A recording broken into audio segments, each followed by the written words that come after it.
Senhor presidente, impedido de votar, estou no dever de depor, não como acusado, pois não vejo acusação digna de honesta consideração. Até agora tenho ouvido apenas as razões do lobo, de uma alcateia faminta, cujos argumentos La Fontaine tornou clássicos. Venho a esta comissão como testemunha de um tempo de subversão de valores, no qual, como na sátira de George Orwell, fala-se em liberdade para matá-la, em democracia para destruí-la, em legalidade para negá-la na sua própria essência. As palavras adquirem sentido oposto ao seu significado, e os homens afetam sentimentos nobres para justificar, na perplexidade das ideias, a política dos mais baixos instintos. Vossas Excelências, senhores membros da Comissão de Constituição e Justiça, não vão decidir do destino político de um jornalista a quem a confiança de uma parte considerável do eleitorado incumbiu de aqui representar a nação.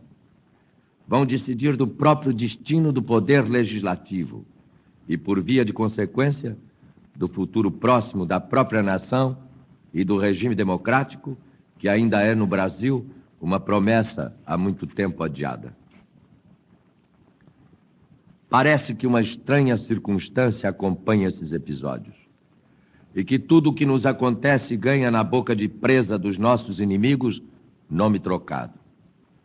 Agrediram-me, chamam-me agressor. Tentam matar-me, dizem-me assassino.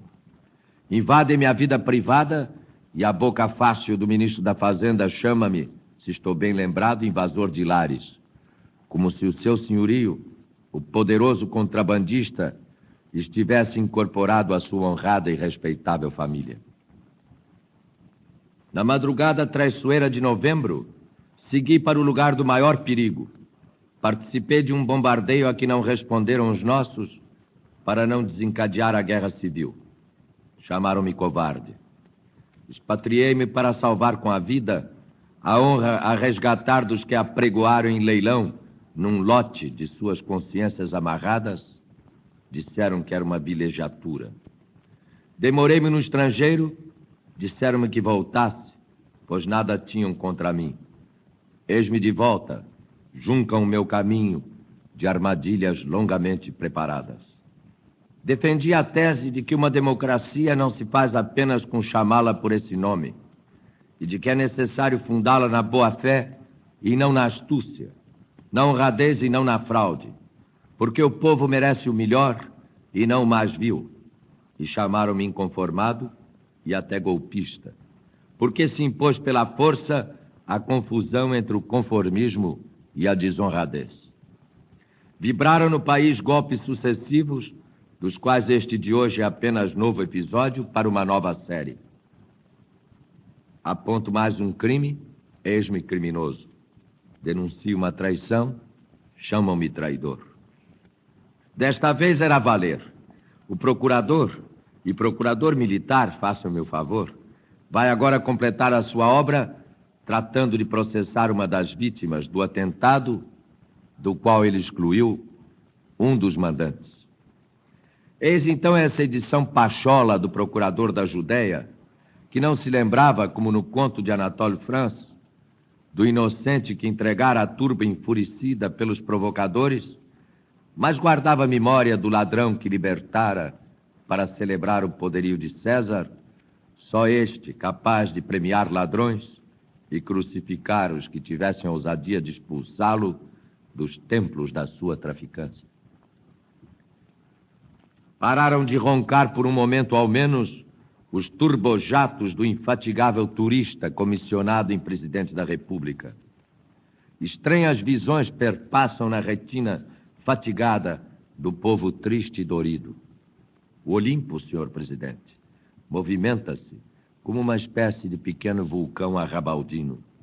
Júpiter conferencia com Marte no tapete mágico que leva o nome de um titular inglês, o Viscount. Visões de Nostradamus, senhor presidente. Reúnem-se ministros.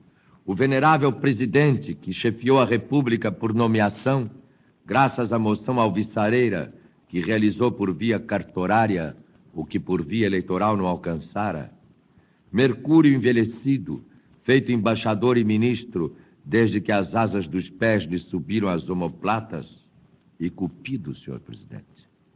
Cupido em pessoa, já bem engelhado, mas sempre buliçoso, encarregado de guardar o erário, tarefa nada fatigosa, quando é certo que bem fácil é guardar cofres depois que se esvaziam. Tudo isso reuniu-se. Tudo isso pôs-se subitamente numa azáfama, como se de seus conciliábulos devessem surgir a vida barata e o cumprimento das promessas solenemente feitas à humanidade, sofredora e suada, exausta de crer em vão e ainda desabituada de querer com afinco.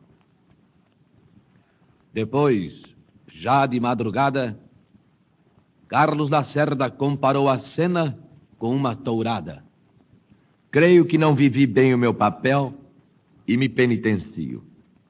Queriam que eu fosse réu de alta traição, pois deverá sê-lo, que para isto estamos aqui, senhor presidente, ao que parece, para divertir a plateia que quer ver sangue. Cansados da faena, há quem grite por las orejas e las patas, como ao fim das corridas de touro. O apoderal já deu suas ordens. A corneta soou estridente os toques da luta. A tourada vai acabar. É o minuto da verdade. De suas engalanadas butacas vertem-se clamores e olés salerosos salpicam o redondel onde empalidece a claridade do dia. É uma festa de cor, senhor presidente. A tourada cívico-patriótica. A fantasmagoria picaresca em que estamos metidos, pálidos de espanto, ainda mais que de apreensão. Temo desapontar os aficionados. E o próprio apoderal não descuide. Se quer ver sangue, desça a arena e enfie no cachaço da besta escura, de um só golpe, mas um só, não dois, nem três, a sua espada rutilante. Se a besta não entrar em agonia, nem com o chuço dos picadores, nem com as farpas dos bandarilheiros, vem ao toureiro que de peito aberto se oferece para o sacrifício. Tudo menos decepcionar a ilustre plateia que paga caro o lugar à sombra, o ladrão provecto, o contrabandista emérito, o abalizado agente de negócios escusos, o promissor emissário de novas cavações, o pioneiro infatigável das comissões copiosas, os promotores dos prazeres proibidos, os empresários dos gozos inefáveis, os letrados do insulto pago à linha, os pensionistas dos ócios indevidos, a turba que preliba a hora em que o enfurecimento do touro espicaçado há de levar pelos ares e fincar-lhe as guampas, ao temerário que ousou mostrar-lhe, nos passos da capa e nas madalenas, o valor da destreza e da coragem lúcida sobre a brutalidade da besta que escarva e urra. Mas essa tourada, ao que parece, senhor presidente, como as do meu querido Portugal, se tem belas evoluções de alta escola, de cavalos amestrados, e agora quantos, senhor presidente? Não tem nos cornos pontas que nos varem o peito. Ah, senhor presidente, somos toureiros de touros embolados. Essas feras trazem bolas nas aspas. Não é só o júri que aqui se simula. Ao que se vê, aqui até o ódio é fingido. Agora, Lacerda fala do dever da verdade em face do país. Bem fraca na verdade, anda a nação que precisar de remendos para se fingir de inteira, que arranhar a legalidade para mostrar que o seu sangue ainda não se coagulou. A pobre nação que ora se alui, ora se dilui, ora parece aprumar-se e logo bambeia, e ao simples exercício do elementar dever do parlamentar, que é trazer ao povo a verdade que o presidente lhe nega, toda se arrepia, porque lhe dão choques elétricos, porque lhe impõe excitantes, porque já aprende a reagir sobressaltada ao sobreaviso constante nos quartéis da Vila Militar, ao toque da corneta e ao rugir do tanque, como ao reflexo condicionado desencadeado pela sineta, começava a salivar à espera da ração, o pobre cão de laboratório de que Pavlov se utilizou e que Hitler e Stalin elevaram a uma técnica de influência psicossocial na desagregação da resistência moral dos povos que mais oprimiam quanto mais os exaltavam e mais desprezavam quanto mais cortejando-os, ao mesmo tempo que anestesiando-os, deles faziam instrumento da democracia fementida e escravo da produção para a tirania. Curioso, quando digo maioria, penso em uma força poderosa, capaz de enfrentar coações, de vencer imposições, de não temer. Mas parece que, ao contrário, maioria aqui dentro é sinônimo de fraqueza, de condescendência com as imposições vindas de fora, as da minoria lá de fora, as do Banco do Brasil, as dos grupos econômicos, as das autarquias, as de poucos intrigantes que falam em nome do exército, porque alguns chefes do exército têm a fraqueza de lhes apertar a mão. Maioria, ao que parece, quer aqui dizer apenas número, e o número não absolve a unidade. O castigo que me querem impor não somente é desnecessário, como é injusto, mas a consequência dele é que mais nos preocupa. Pois a partir do momento em que o governo haja conseguido que a maioria lhe obedeça na Câmara, rasgando o artigo 44 da Constituição, o poder legislativo não será mais um poder, e sim um simples serralho. E o presidente da República estará transformado num usurpador pela destruição do equilíbrio dos poderes, graças à capitulação daqueles que, dentro de um deles, se submetem aos interesses e caprichos tirânicos do outro. O trágico paradoxo das chamadas democracias totalitárias atuais consiste exatamente em que a liberdade, os direitos, as prerrogativas que conferem autoridade ao povo organizado em partidos e assembleias políticas existem no papel e no palco. São ilustrações de um livro, são figurantes de uma ópera, mas não têm existência nem consistência. Não se pode usar a liberdade, exercer os direitos, reivindicar as prerrogativas, sem que se exerça de modo ora sutil, ora brutal, mas sempre odioso, a força do poder supremo, que se diviniza em nome da pátria, do partido, da nação, da Constituição, qualquer mito ou ideia-força. O interesse do povo, em vez de uma razão, converte-se num pretexto para privar o mesmo povo de atender como bem entenda ao seu interesse. Em nome da massa inorganizada ou arregimentada em grupos rigorosamente controlados, no caso brasileiro pela fraude eleitoral, pelas autarquias, pelo monopólio do crédito, pelo empreguismo, pela máquina educacional perreguinchante, nega-se ao povo consciente, que busca exprimir-se através de seus líderes e agrupamentos democráticos, o poder de fazer sentir a sua verdadeira vontade, a sua opinião sincera. Numa palavra, o direito passa a ser regido por interesses de grupo que, constituindo o governo, dominam o Estado, não pelas regras permanentes da razão e da revelação. Talvez alguns membros da própria maioria fiquem muito surpreendidos e até indignados se lhe dissermos isto. Mas saibam que o Estado brasileiro hoje já se parece muito mais com um Estado totalitário do que com uma estrutura democrática. O preço do progresso e da modernização do país, quando este é regido por uma oligarquia anacrônica que se exerce através de expressões políticas refalsadas, é a rigidez de sua estrutura em conflito com a delirante improvisação a que se atiram convulsivamente os seus pseudotécnicos. Vivemos no Brasil uma grande mentira. Quanto mais se fala em democracia, mais se proporciona ao povo demonstrações concretas de desapreço por ele, em sua dignidade, em sua honra, em seus interesses permanentes, em suas aspirações mais nobres. Os semi-marxistas e os frios ganhadores de dinheiro que governam o país esqueceram-se de que as forças morais condicionam, quando não determinam, as reações do povo. Desprezaram o valor da crise moral. Esta vai liquidá-los, o que não seria mal, se não existisse ainda maiores sacrifícios à nação perplexa. O que o povo já percebeu é que está sendo governado por fariseus da democracia, por tartufos de uma pudicícia que ao menor descuido se desmanda. A reação popular à injustiça e à maldade surpreende o governo, senhor presidente. Pois então não é só da segurança que essa gente cuida, é que essa gente sabe, como sabia Roosevelt, que quem troca liberdade por um pouco de segurança não merece liberdade nem consegue segurança. E que segurança lhe dá o governo, senhor presidente?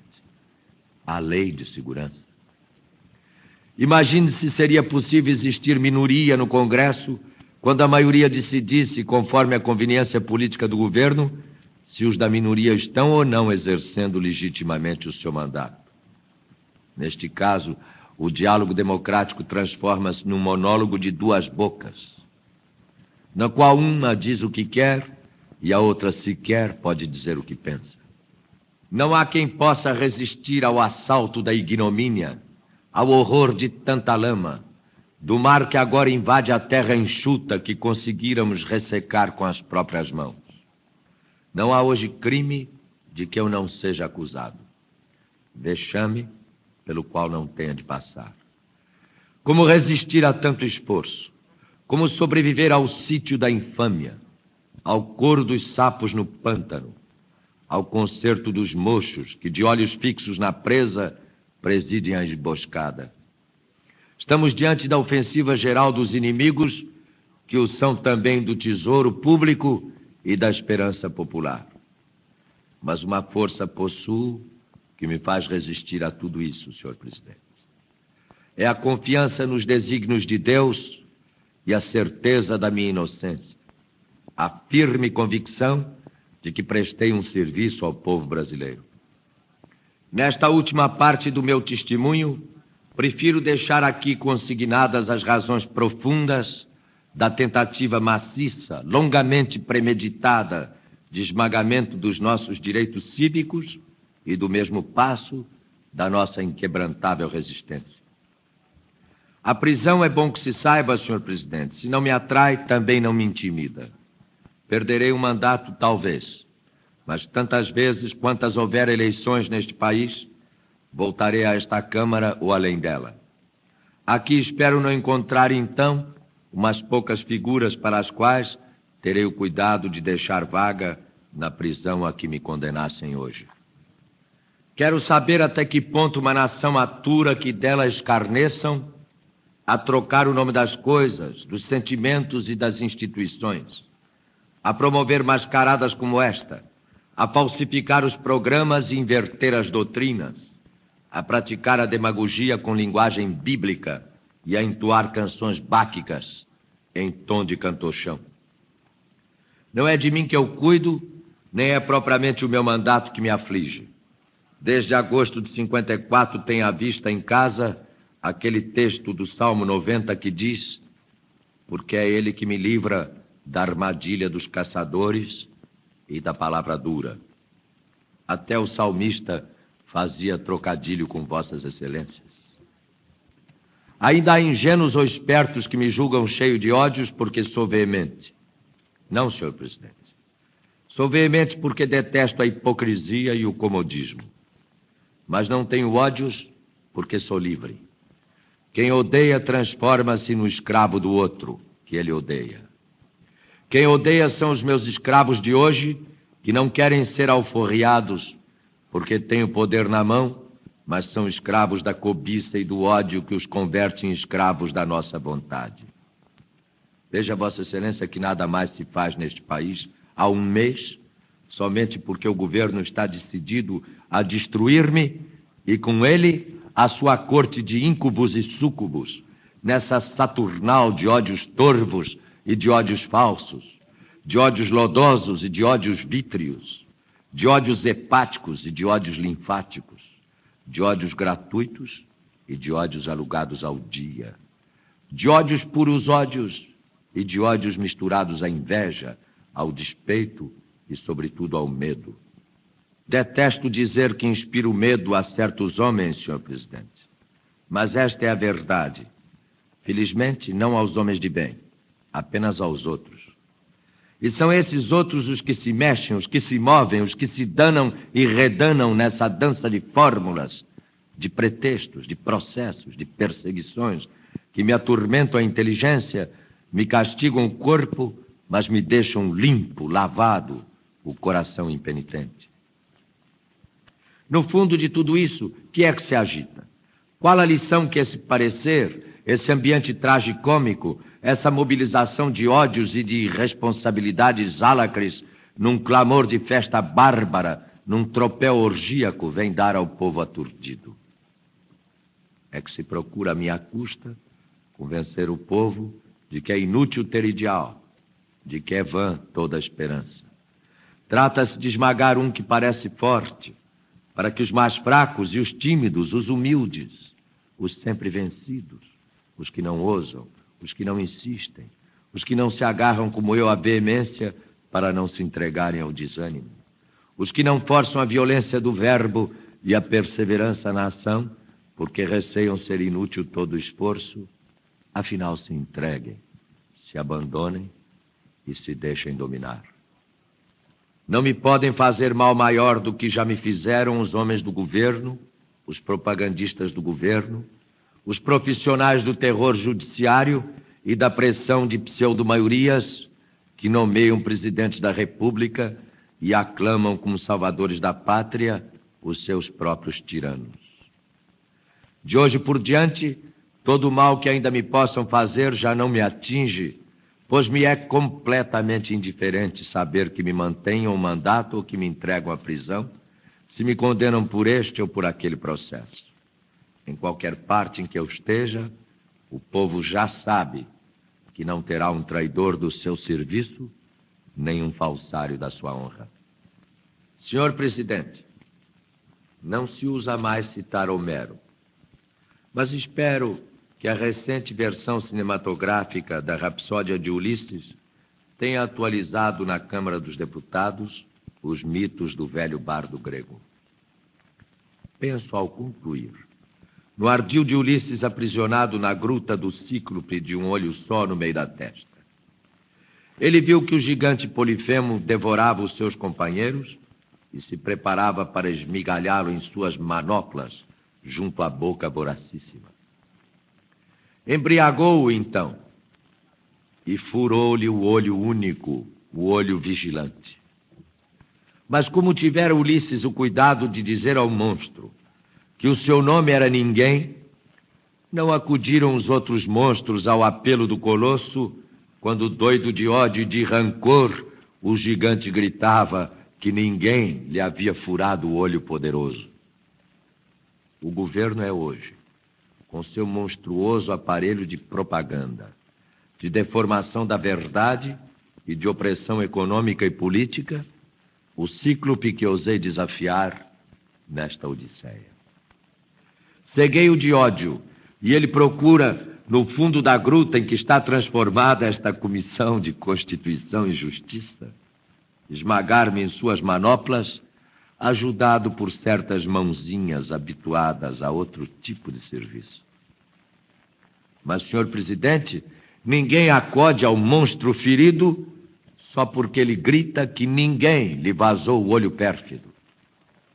Perdendo ou ganhando, nós venceremos, senhor presidente. Porque os que defendemos nesta gruta a liberdade e a sobrevivência do direito, somos ninguém. Nós somos a força desprezada. Nós somos os que constroem, com sacrifício e com risco, as vitórias definitivas, as únicas que Polifemo não conhecerá. Nós somos ninguém porque somos o povo brasileiro.